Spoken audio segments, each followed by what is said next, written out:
అందరికీ నమస్తే. అయితే దేశంలో ఇటు రాష్ట్రంలో మనం ఏదైతే అనుకుంటున్నామో అది సాధించాలంటే ఉద్యమాలు సరిపోవట్లేవు. రాజ్యాధికారమే దానికి కరెక్ట్ పాయింట్ అనేది నా ఉద్దేశం. రాజ్యాధికారం మన చేతిలో ఉంటే ఏదైనా సాధించవచ్చు. అది లీగల్గా, ఇల్లీగల్ కాదు, నిజాయితీగా, నీతిగా, స్వార్థం లేకుండా అది ఏదైనా. ఉదాహరణకు చట్టసభల్లో బహుజనులకు, బీసీలకు స్థానాలు, బహుజనుల కంటే ఎస్సీ ఎస్టీలకు రిజర్వేషన్ ప్రకారం వాళ్ళ కోట వాళ్ళకు ఉన్నది.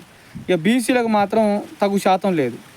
ఆ తగు శాతం మనం వాళ్ళకి కేటాయించాలంటే రాజ్యాధికారం మనదై ఉండాలి. మనదై ఉన్నప్పుడు పార్టీలు మనవి అయినప్పుడు సీట్లు మనమే ఇస్తాం. ఇవాళ పార్టీలు మనవి కావు, రాజ్యాధికారం మనది కాదు. అగ్రకులాల చేతిలో ఉన్నాయి పార్టీలు, కూడా బూర్జో పార్టీలు అయిపోయినాయి. అంటే మొత్తం పెత్తందారులు, పెట్టుబడిదారులు వాళ్ళ చేతిలో ఉన్నాయి కనుక ఇక వాళ్ళదే వ్యవస్థ నడుస్తుంది.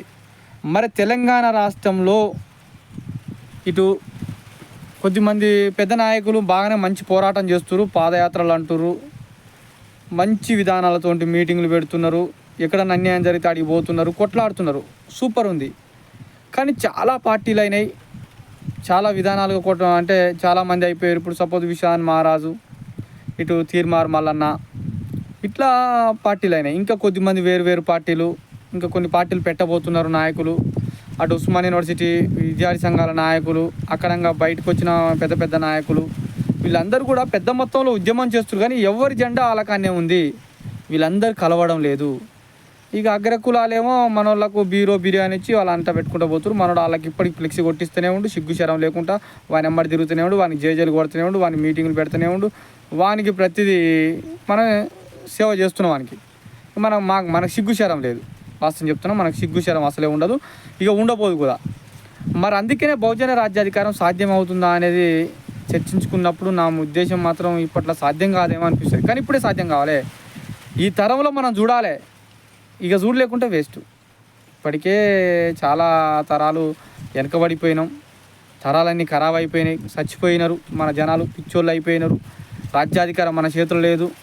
వెనకటి నుంచి ఇప్పటి వరకు కూడా వాళ్ళే పెత్తనాలు, వాళ్ళే రాజులు, వాళ్ళే కథ. ఎక్కడనో మనం అన్నో ఎన్నో పెద్దరికా నడిచేది, కానీ అది అన్నో ఒక్కడ. అందుకనే మిత్రులారా, నేను ఏమంటున్నా అంటే బహుజన రాజ్యాధికారం కోసం పాటుపడుతున్న విశాన్ మహారాజు లాంటి వాళ్ళు, తీర్మార్ మల్లన్న లాంటి వాళ్ళ వైపు మనం పనిచేయవలసిన అవసరం ఉంది. వీళ్ళిద్దరిని కూడా కలపవలసిన పని ఉంది. వాస్తవమే, వీళ్ళిద్దరిని కలుపుకుంటూ ముందుకు పోతే రాజ్యాధికారం తప్పకుండా వస్తుందన్నది నా ఉద్దేశం.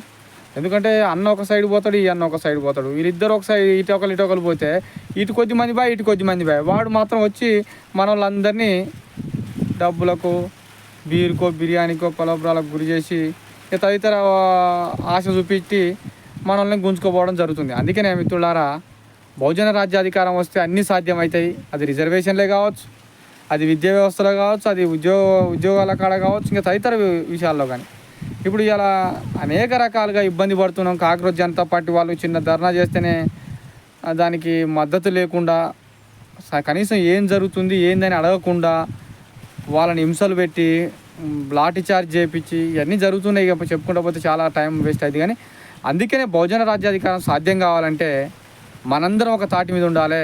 ఇక తాటి మీద అంటే మళ్ళీ ఒకడే నాకేం అవసరమే, నాది మంచిగానే ఉంది, నేను తాగుతా తిరుగుతా, నా పార్టీ వేరు, నా జెండా వేరు అంటే అని సిగ్గుశరం లేదు. ఆ భూషడి గారిని మారవాలంటే మన వల్ల కావట్లేదు, వాడిని పక్కన పెట్టు. కానీ మన భావజాలం గల్లందరినీ కూడా మార్చుకుంటూ పోయి మన భావజాలం గల్లందరినీ కలుపుకుంటూ పోవడమే మన లక్ష్యం.